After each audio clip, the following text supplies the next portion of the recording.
I'm presenting a bit of a karma mimamsa philosophy.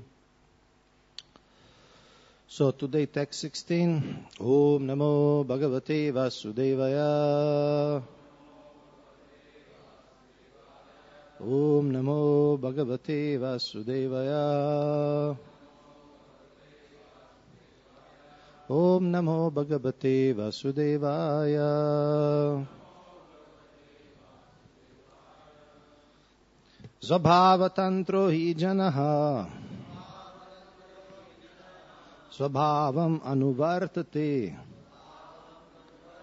Svabhavastam idam sarvam Sadeva suramanusham Svabhavatantro hi janaha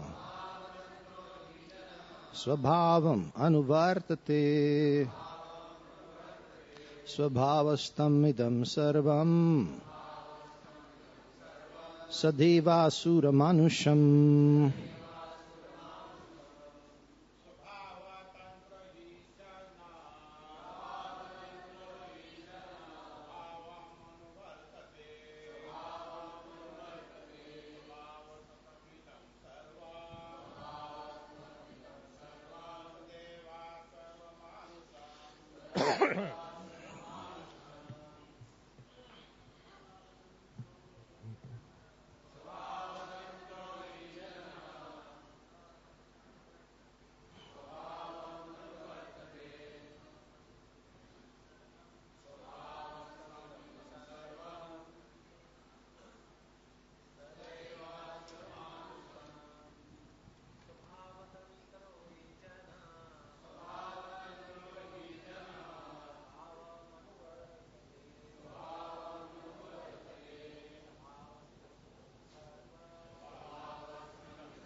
Vaishnavis.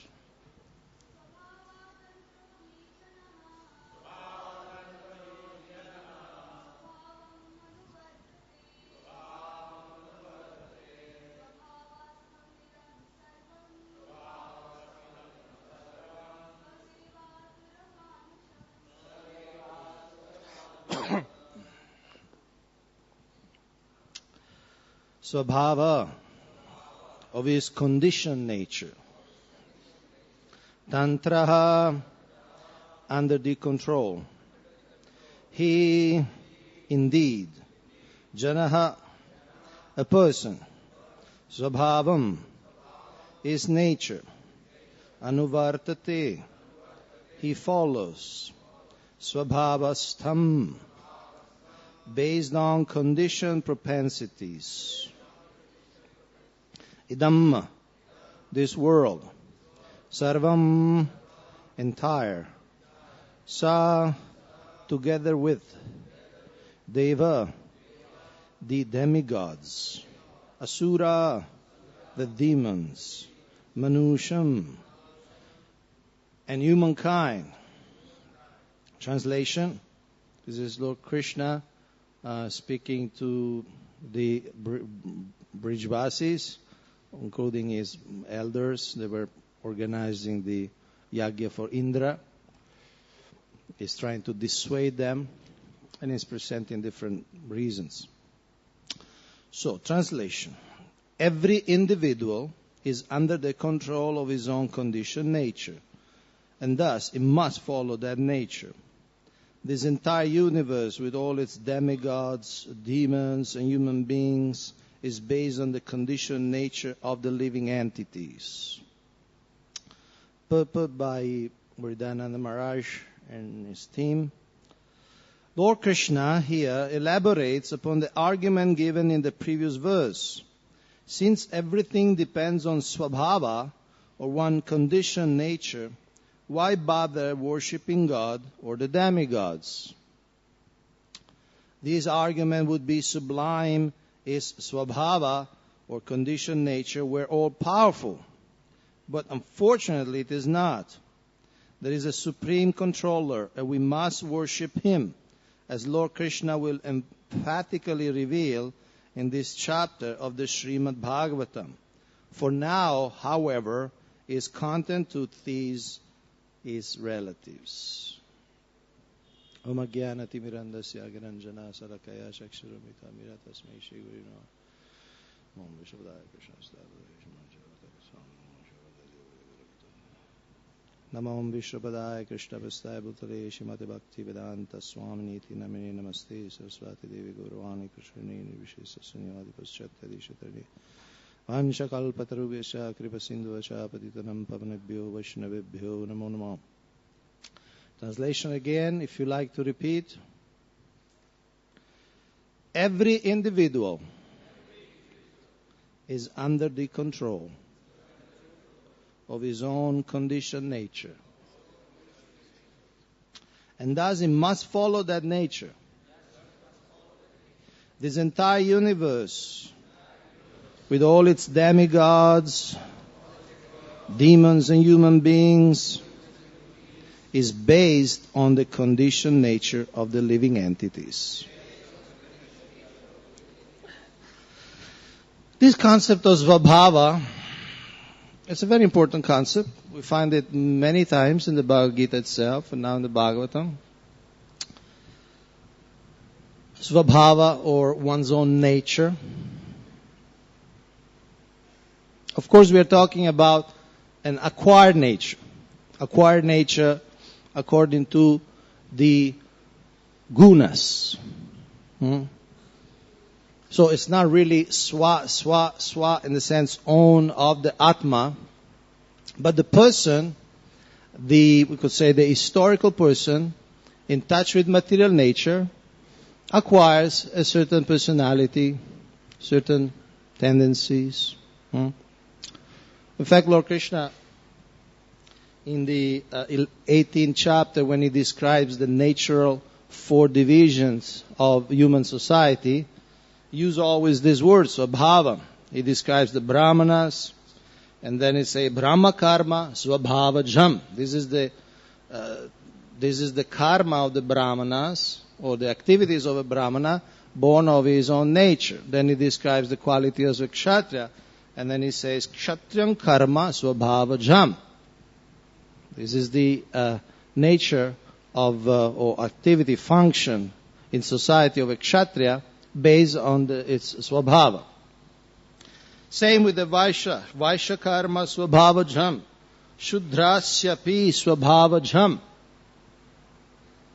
Now, in devotional service, for those who practice bhakti-yoga, a very important issue and often a potential tension is to differentiate on what aspect of our nature, acquired nature, is compatible with devotional service and even engageable in devotional service, and therefore something to be even cultivated and highlighted in our activities.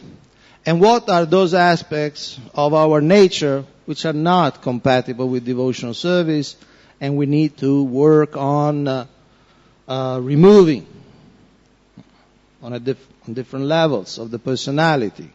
Like for instance, for Arjuna, being a warrior, being a kshatriya, pure kshatriya, was not incompatible with devotional service. He could serve Krishna perfectly, and Krishna was very dear to him, and Arjuna was very dear to him, and his nature as a warrior, as a prince, was not an obstacle in his relation with Krishna. In fact, an obstacle to his progress or to his dharma was when he wanted to give up the kshatriya dharma and become non-violent, become a renunciant. That was something that was to be avoided. In fact, Lord Krishna preaches to him that, look, there's no point for you to abandon your kshatriya nature like that. Now, we need to, first of all, differentiate what is nature and what are habits. Because habits are also acquired, and some of them are totally artificial. and totally unnecessary, and totally anartha, totally unwanted.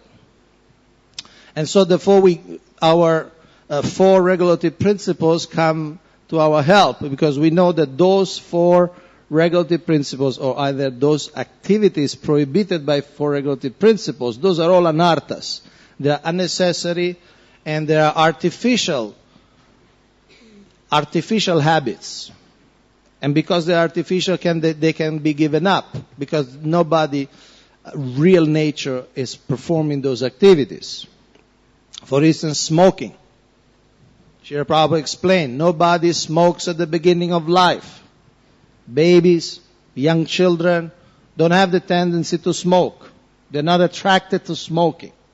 But then due to association, then they take it up as a habit and they become addicted.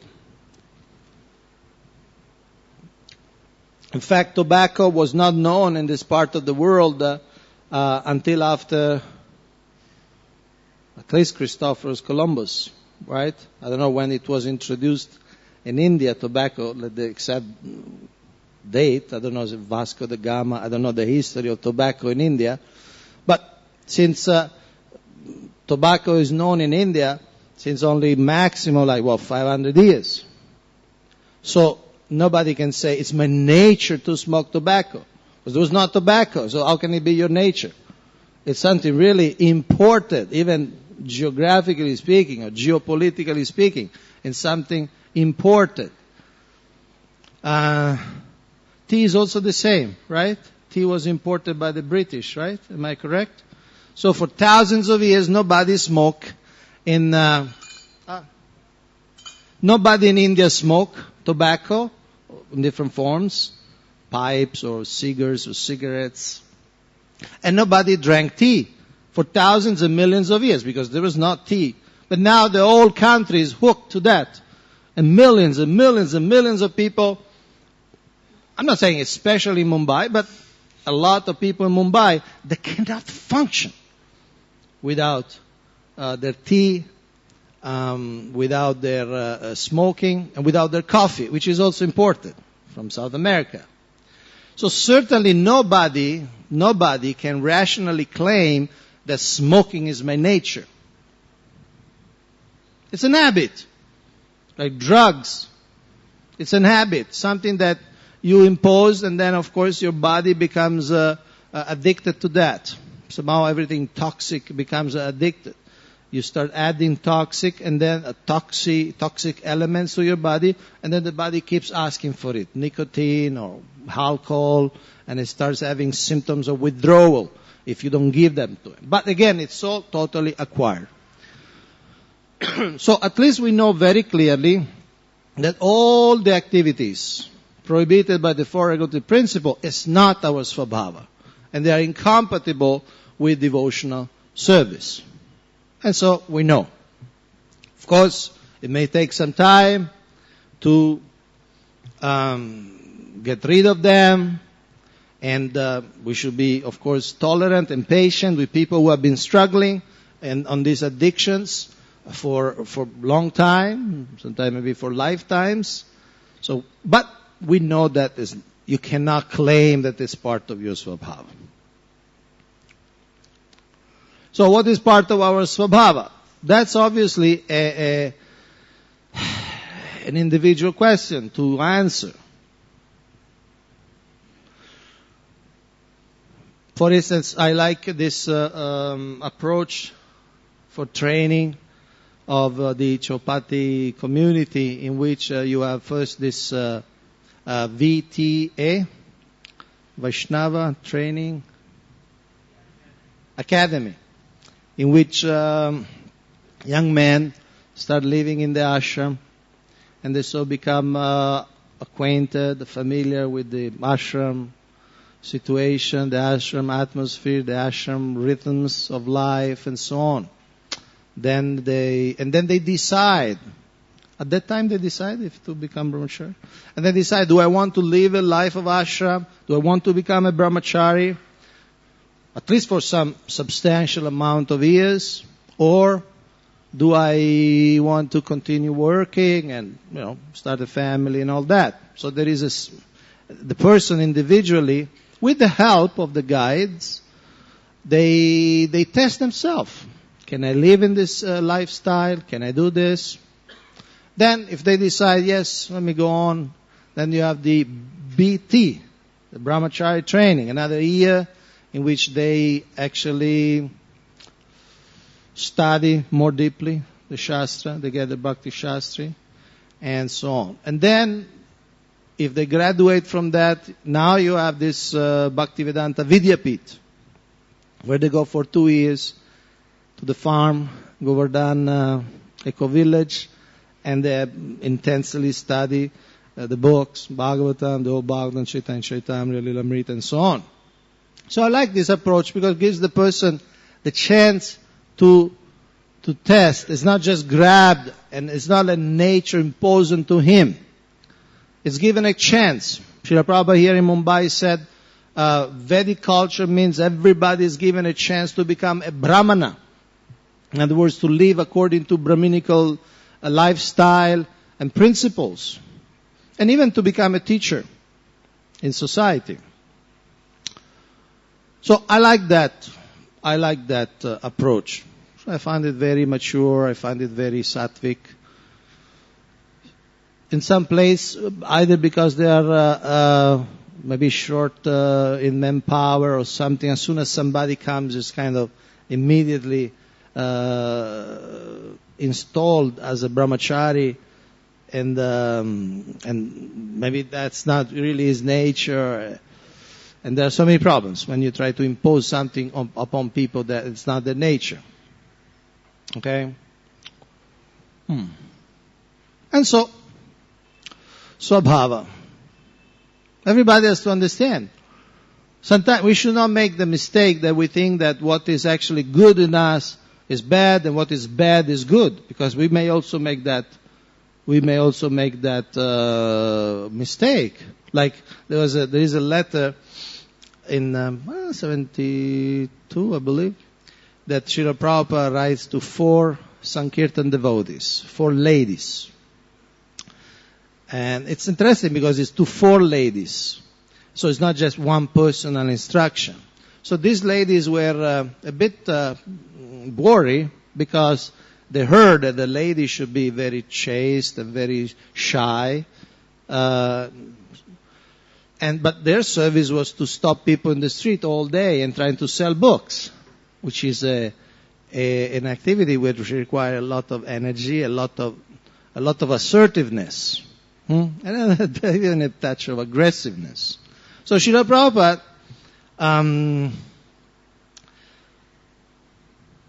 explains. He said, no, it's very good to be aggressive for Lord Chaitanya. I was also aggressive. I came to your country, nobody invited me, nobody asked me to come, not even you boys and girls asked me to come, and I was aggressive. So it's good to be aggressive. People are going peacefully about their business and you stop them, you say, buy this Krishna book. But it's very good. And the point is that you have to discriminate between devotees and non-devotees. So when you're back in the temple with your god brothers, god sisters, then you can be very shy. But when you're outside, you can be very aggressive. And he has also explained, if you use this aggressiveness in the service of the Lord, then it will be purified. And then it will be easier for you to be chaste and shy, submissive, with your husband, with your spiritual leaders, and so on. So he saw this aggressiveness as a path to purification. In other words, has to be very much encouraged in certain ways, like that. So we need to. That's a very individual choice. What aspect of our personality should be encouraged, and what aspect should not be encouraged. And one thing also, one tension in ISKCON is that some people have a theory that, and they have some backup from Srila Prabhupada. I'm not saying they just made it up, but they have a theory that we should see the people, see if they belong to what Varna they belong, and then we should just engage them in that Varna, almost perhaps sometimes even without asking them too much sadhana. Because, well, they're like that, And I see that in Chowpatty, directly or indirectly, you do not subscribe very much to that philosophy or to that strategy. It seems that you, as a community, are actually encouraging or pushing, perhaps even we could say demanding in a benevolent way, that people come up in their spiritual standards. You ask, correct me if I'm wrong, you want to come to the yatra, you got to chant 16 rounds. Right? Still there? The rule is still there? Yeah? And so, it may even be counterintuitive. Somebody may think, well, you want people to purify themselves, so you take into this yatra, and the association of the devotees, the association of the dham will purify them. So some people may argue. But you have demonstrated that people can come up. If you give good reasons, and if you don't compromise, people do come up. And now you have yatras. I heard the next yatra next month is what? 8,000 people? Huh? What? How many? Registration is going on. Somebody told me you already booked all Vrindavan guest house. Huh? That's there. 3,000. But still, you got 3,000 people who just a few years... Somebody told me 8,000. Maybe that gentleman's swabhava was a little off. Anyway, so thousands. One time you did 5,000, South India something, 5,000. So you have 5,000 people or more, plus you do different yatras at different times, it's not just one yet. So 5,000 people who just few years ago, most of them, they didn't know anything about Krishna consciousness, and they couldn't even imagine in their wildest dream, I'll chant 16 rounds a day, but now chanting 60 rounds a day. Because you didn't compromise. You said, no. You have this philosophy, we could say, that no, these are souls. They can chant Hare Krishna. Come on. So this is a process of socialization, and called in sociology or in psychology. Socialization means that people like to belong to a group. People like to belong to a group. Belonging to a group means that the values and the standards and the appreciation of one group is for them more important than the appreciation of another group. And people are, we could say, when they come to Krishna consciousness, they are between two spheres. There's a time in which they are in a marginal position, tatasta. They have their own families, their own background, their own caste, their own scene, and now they're moving to the Vaishnava community. So there is a moment in which they have to choose what values are important for me. Whom do I want to please? Whom do I want to be accepted by? So that time is very delicate. But it seems that somehow, by the energy, by the enthusiasm, by your conviction, many people very quickly jump from one social environment, cultural environment to the other. And they become socialized, they become integrated. And they don't go back. So, I like this. I like this philosophy that people can become good. Because that's a real svabhava. Nitya siddha Krishna prema sadhya kabunoi. Shavanadi shuddha chitte koro yudhoi. Eternally, this love of Krishna is inside. Sadhya kabunoi is not something imported, like tobacco or tea or coffee. It's something already inside. Shravanadhi, through the process of Shravanam, Kirtan and so on, Shuddha Chitta, the mind is purified. And then Kore Udoy, that love, that affection comes out automatically, like sunrise, rising in the morning. Okay.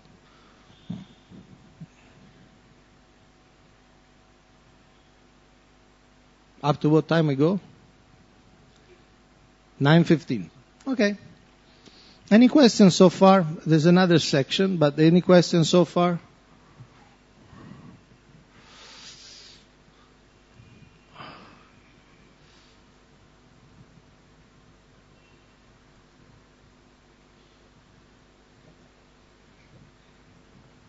Hare Krishna. Hare Krishna. So sometimes we hear that one cannot change one's svabhava, one is actually compelled by one's svabhava to act in a particular way. But then Srila Prabhupada says that I want to create a class of people who are Brahmanas. And we also see that there is that by samskaras, there is an example given, a bell metal can be turned into what's that? By samskaras, a person's nature can be changed. Yeah. And then we see the story of Mrigari also, that how he was a hunter, but a person who was so cruel, kind of, if we say that was his svabhava, but then he was reluctant to kill even an ant. So how do we... So it seems you gave already your own answer. What's your question? My question is, we hear that svabhava cannot be changed. Many people say one is forced to act by one svabhava. Better, Krishna says, you act as per your svabhava. Yeah, that's why, that's the whole point. We need to understand what svabhava should not be changed. It's like, for instance, you may be by nature an intellectual. That's your nature. Like psychophysically, you could say even genetically, you're an intellectual. You like to work with the brain more than the body. Okay? So that after basic training, which is common to everybody, maybe that will be your service. You'll serve in that connection. Maybe you write books, or you translate books, or you explain books, or you teach. That would be your nature, right? So just purify the desire to do it for yourself. Okay? You come with some anartha. Maybe you're already intelligent, scholarly type, but before maybe you wanted to become famous. Okay? Now you don't want to become famous anymore. You want to glorify Krishna. You're not attached that your name be in the book, something like that. So you purified the material contamination of your svabhav, but your svabhav remains. Similarly, I give an example. I don't know if it's appropriate, but you have this devotee, what's his name? Parthasarathi Prabhu? Is a driver? Still a driver? There was a driver here who took initiation. His name was Parthasarathi or Sarasarathi. Okay, see, you have 2-3 drivers that initiated, but they're still drivers, right? See, you see that. They're drivers. Maybe that's their svabhava. Or they're, vahanas, or what, I don't know if you can say vahanas for drivers. But that's their, we could say, their nature. I don't know them personally, but that's their role in natural role in society. Okay? A role is as assistant. Okay? Somebody needs to go somewhere, he will drive. And needs skills. It needs skills, it needs sense control, needs patience, needs resilience, especially to drive in Mumbai. Okay? They need some quality. So then they purify that, but they still remain drivers. Okay? I don't know this particular 3, but see, you have, because they come as drivers, and they don't become something else, they don't become intellectuals, because that's not their svabhava. But their lives become Brahminical. Because if they are initiated, I suppose you ask them, and they will spontaneously practice getting up in the morning, being clean, taking a bath, chanting 16 rounds, eating only vegetarian foodstuffs offered to Krishna, reading the scripture, attending lectures, and in some cases, I'm sure they will also preach to others, right? So that's a Brahminical lifestyle. The occupation may not be Brahminical, but the lifestyle is Brahminical. And once Srila Prabhupada, at least once, said, the soul is a Brahmana. Brahma janititi Brahmana. The soul is meant to know Brahman. You follow? That's their nature. They're made for each other. Krishna, Brahman, Parabrahman, and the soul, Atma, Paramatma. They're made for each other. So when you purify that forgetfulness of Krishna, Krishna Bahirmukha, then the nature may be, okay, you're a driver, you remain a driver, but you drive for Krishna, and you try to do it with bhakti, You try to please the devotees. But when you go home, you also chant Hare Krishna and all that. But basically you do everything. As an initiated devotee, your life is Brahminical. So if you're intellectual, you remain intellectual. If you are like a leader, maybe a visionary or a manager, you can also do that. Is that a little more clear? So there is no contradiction. Because the devotees maintain the, we could say, personality, like Arjuna is a warrior, okay? So they may have certain tendencies that can be used in the service of Krishna, but as a personal lifestyle, they are Brahminical. Okay? Like that. So, the other section is about children. Because for us, more or less, I mean, we are all adults here, I guess. So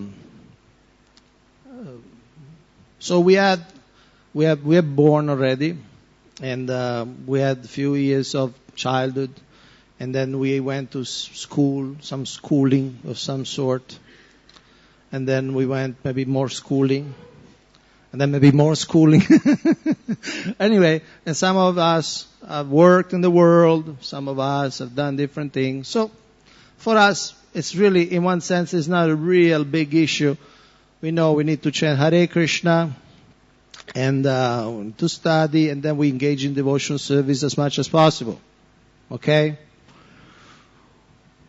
But children is a big issue because sometimes, although we are very clear with what to do with the adults, we're not very clear what to do with the children. And so why with the adults we are very, again, uncompromising in a benevolent, in a positive way. We're very clear. This person can chant 16 rounds. I'm sure you're clear. Anybody who steps in from that door can chant 16 rounds. Are you convinced about that? Anybody. Somebody step in now. Anybody who steps in from the door can chant 16 rounds. With proper guidance, with proper association. Of course, they have to put their own free will and they put their own effort, but they can do it. So, with this clarity, now sometimes there are other questions of what to do with the children. Because Srila Prabhupada was very, very clear. He wanted a Gurukul system. He wanted traditional Gurukuls. He spoke of that in the Bhagavatam itself. He says in the 7th canto, Gurukula is one of the most essential program. We tried in the 70s, in the 80s, was not a great success. In fact, was quite a clamorous failure, was a bit of a fiasco. So, as a society, I'm talking in general, we are a little wary. Many people in our society gave up on the idea of Gurukul. And in fact, I see when I bring up the idea of Gurukul, immediately people start objecting. Oh, but this happened. Oh, but that happened. What if that happened? What if this other thing happened? Obviously, that attitude we could do with anything. Even opening a temple. We know we opened a temple in Bangalore, and the fellow who opened the temple then stole the temple. And created his own ISKCON and created his own little empire and everything. But when we talk about opening temples, nobody goes, oh, but what about Bangalore? What about Calcutta? There was another fellow, less successful, was trying to steal the temple. He didn't get to that. So certain things we are kind of okay. No? Because, okay, we don't have much objections. We know there will maybe some obstacles, but we don't think of the obstacles. But when you come to Gurukul, wow, there's this, wow, there's immediately the atmosphere freezes. No, everybody, and there's so many objections. This can happen, that can happen, this happened, this happened, this happened, this happened. And so it's killed. The idea is killed right there. And then, what is our alternative? Our alternative often, our communities, and I'm talking in general of the whole ISKCON, not only of this community, our alternative is to follow, in terms of education for children, the culture and the ideas of the outside culture, the mundane. And especially in India, I can tell you, because maybe because I come a little bit from outside, so I see a little bit things in it. Maybe you are here, so you see, you live here, but I don't, I live also here, but I've been different places. So when I come to India, I see that the attitude towards education is very artificial. People generally, if they can afford it, they want all children to become either engineers or doctors. And this is against nature, it's against swabhav. If somebody has the nature of an engineer, of course, let him be an engineer. We need engineers. We need people who build bridges and buildings and other things. We need people who do some computer programming and things. I'm not saying that we don't need engineers. But not that everybody is an engineer, but there's svabhava. In the 10th canto of Srimad Bhagavatam, when Krishna was born, Nanda Maharaj sees his horoscope. And Srila Prabhupada says every gentleman, every father should, I'm paraphrasing here, but he says has the duty to find out the horoscope of the child for the child happiness. In other words, he has to know what is the swabhav of the child. Not that parents just try to impose a swabhav or a karma and an occupation which may not be in the nature of the child. And not only something that is not in the nature of the child, but it's something imposed from outside. It's an idea that we get from outside. I understand somebody, I don't agree, but I understand somebody, parents always have a high estimate of their children, even if, they're generally overestimating their children. I understand if somebody says, my child should become like Arjuna. At least it comes from the Vedic culture, you follow? But for parents, devotee parents to say, my child should become an engineer, should become a doctor, without checking the swabhav, it's really off. It's really off. I know one person, this is an initiated devotee from your community, not in this city, in one of the various satellite cities you supervise. So I won't tell you the name of the city, at least not in public. But there was one lady, initiated devotee in your community, came to my wife, who is a professional astrologer among other things. And she said, Mataji, Mataji, I have a big problem. I have a very, very big problem with my son. It's a very big problem. You need to help me, please, please.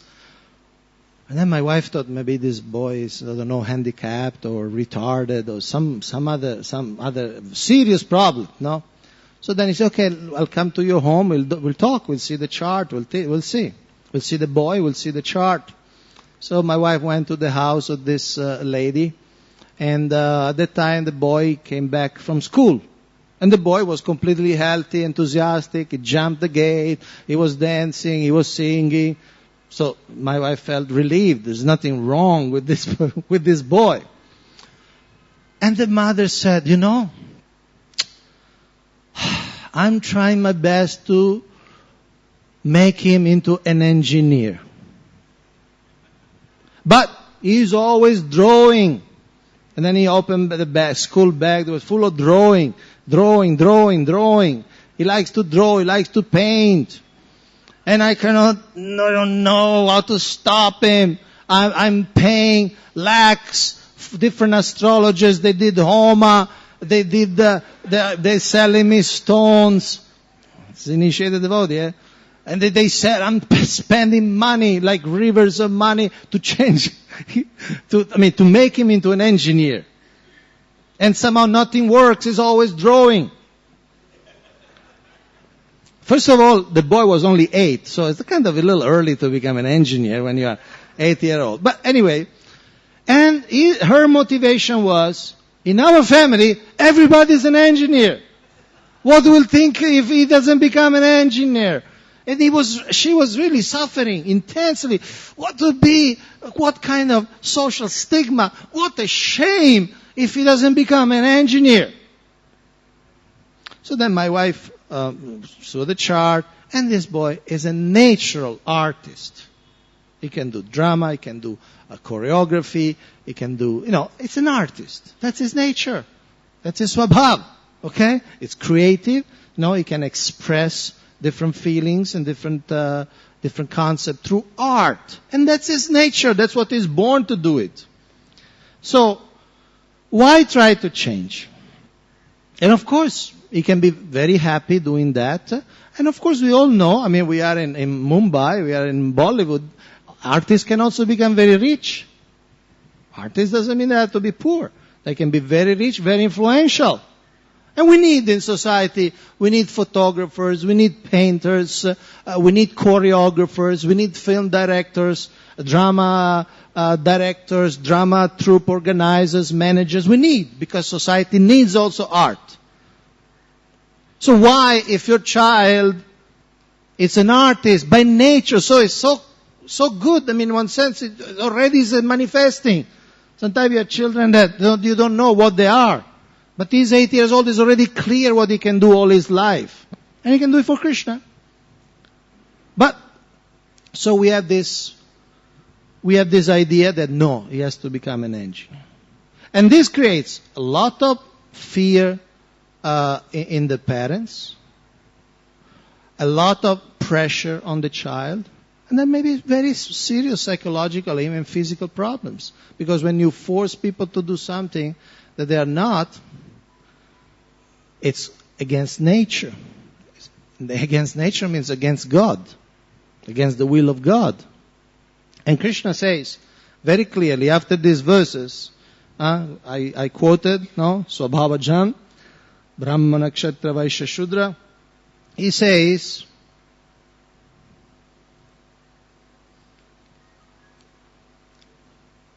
Swe swe karmani adbhirata samsiddhim labate naraha. By following his quality of work, every man can become perfect.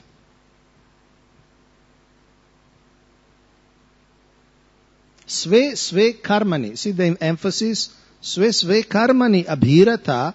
By following samsiddhim labate param. Samsiddhim, not just siddhim. Samsiddhim labate param.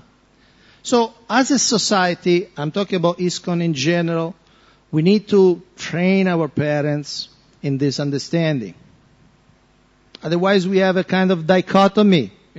For adults, we have a certain culture, which is very healthy, especially in this community. Everybody chants, there are certain demands in a sense, emphasis, very cultural, very strong cultural influence for adults. And then for children, they are basically victims of the outside culture, which is weird.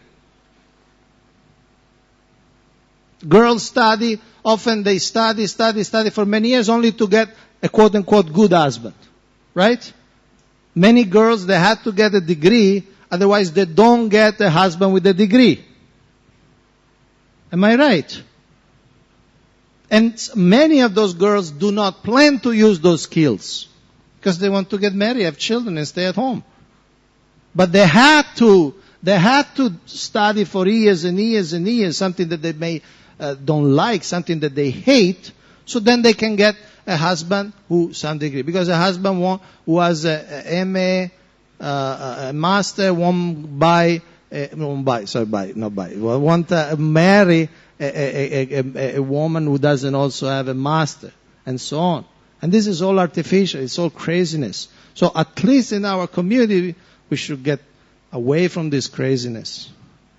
Both for girls and for boys. For everybody. Okay, these are some considerations on Swabhava. Thank you for your attention. We have 5 minutes. Any question?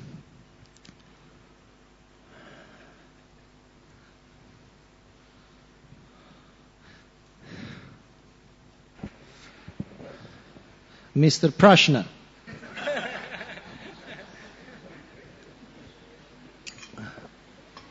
Hare Krishna. So, how many kind of swabhavas are there? I have thought that there are 4 kind of broadly. Is it that there are more than that? Either there are 4 kind of swabhavas: Brahmana, Kshatriya, Vaishya, and Shudra. Are there further subdivisions of that, or what exactly? Of course, there are many subdivisions. Just between Shudras, there are many subdivisions. Not all Shudras are the same. Some Shudras are great artists. They create masterpieces. They can perform very highly. Some Shudras are very qualified. They serve the king. They are daily with the king. Like even in the modern day, some PA of some president, or the Queen of England, the personal assistants. I don't know what they call it. They're Shudras, but they must be very prepared. They know the etiquette, they know the protocol. You follow? And then there are Shudras. Of course, there are hundreds and thousands of Shudras. There are Shudras who are carpenters. There are Shudras who make statues, stapatis and so on.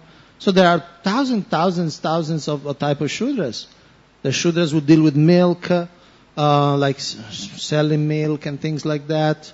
There are hundreds of types. And traditionally in India, each one was a caste. Shudras who deal with goats. They are taking care of the goats. Like I think Kanakadasa, the great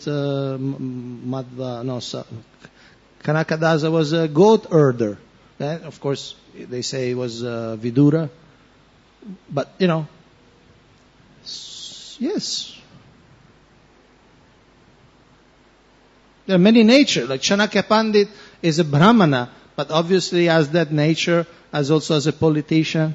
He was the prime minister of the empire of Chandragupta. Some Brahmanas, they don't like to do those things. They just don't have that. They don't want to do those things. So obviously, there is a general classification, but within those classifications, there are many subdivisions. Yes. Vaishyas themselves, some deal with cows, some will deal with gold, Suvarna Vanik and so on. Some they just deal with gold, and some just deal with cows. Some they trade. There are so many divisions.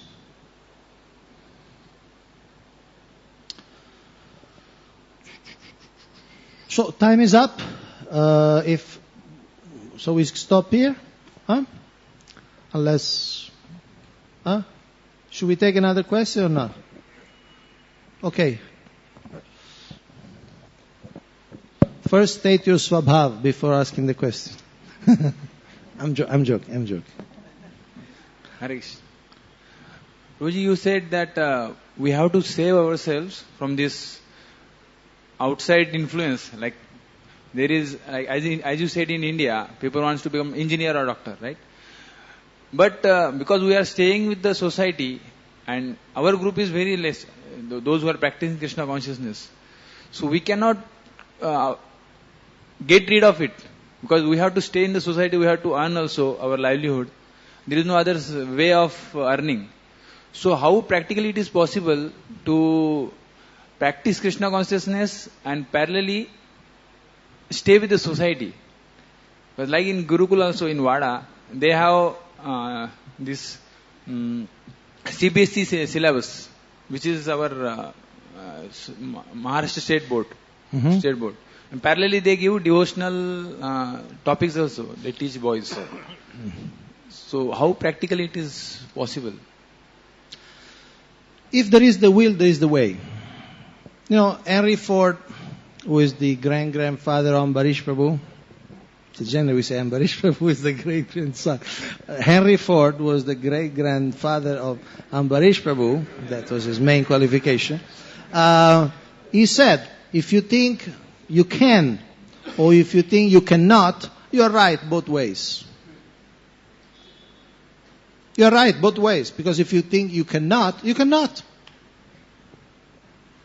And if you think you can, you're right, because you can. So if we start the whole discussion that no, it's impossible. You use the word impossible. No, it's impossible. Okay, it's impossible. You define it's impossible, so you won't even try. I don't believe it's impossible.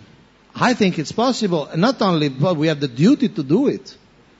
And we're already doing it to a large extent. We're already doing to a large extent. What happens here is not following the dictates or the standards, cultural standards of outside. We are here to change society. Srila Prabhupada wanted temples in the center of the city, not that so that we learn how to live like the city dwellers. Srila Prabhupada wanted the temples so that we can influence people. And again, as I said, when you're an adult, maybe that's all you can do. Maybe that's all you can do. That's all you can do. You can just write computer programs. That's all you can do. Because that's all you can do. And maybe your swabhava was to be a brahmana, was to be a kshatriya, was to be a vaishya, but now they condemn you to be a shudra. Computer programmer is a shudra. An engineer is a shudra. Let's understand that. So what are we saying?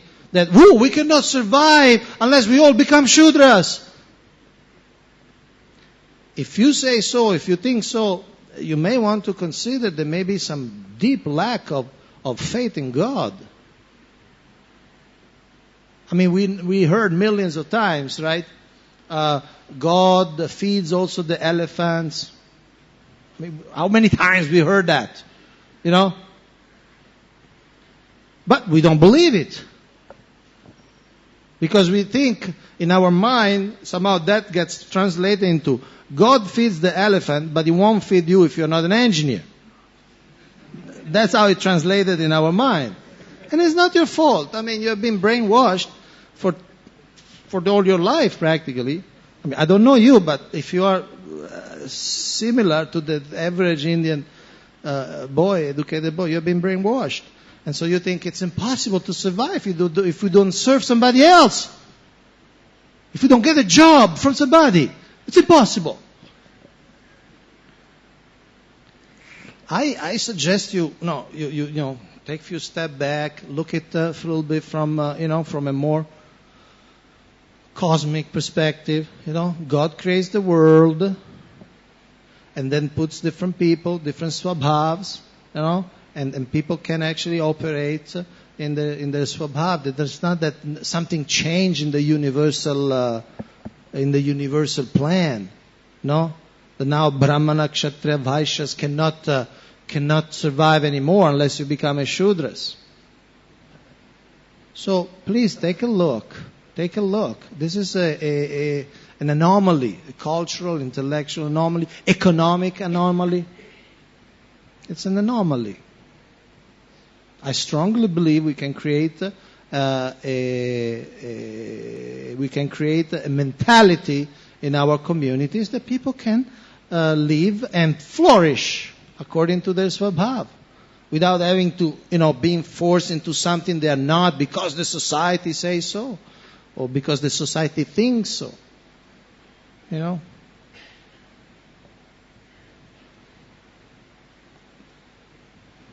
And you see this, often the dropouts is those who are making millions of dollars. Bill Gates was a dropout and all, because they think out of the system. Otherwise, Bill Gates, if he was not thinking out of the system, would be just a clerk somewhere, working for somebody. And instead there are not millions, but thousands of people working for himself. Not that everybody will become Bill Gates, but that sense of independence, we need to give this, culturally speaking, we need to give the sense of independence. Look at the books. Look at the books. Srila Prabhupada say, a Brahmana, a Kshatriya, a Vaishya will never accept employment. They'd rather starve. You follow? It's like a Kshatriya would rather die than accept defeat. And instead, what culture are we accepting? No. You have to become a Shudra, work for somebody, otherwise you won't survive. I would like to see this idea well established. And our children, we should see first what they are. That's like parenting 101. You should see first what they are. And then according, not that you have some idea gotten from some asuras, okay? and then you impose those ideas on your children. We are doing a lot of violence on our children, our own children. We are doing a lot of violence. We are imposing something that is not their nature. We should stop a minute and see, what's their nature? It's an artist. Okay, Haribol, great. Great for him, great for the community. We'll make a beautiful place. We'll all enjoy. Right? Can make a movie, make millions of dollars. Not while you are writing code for some American company. Anyway, thank you very much for your attention. Grantara Srimad Bhagavatam ki jai. Srila Prabhupada ki jai. Srila Prabhupada vision for the economy and sociology of the Krishna Consciousness movement ki jai.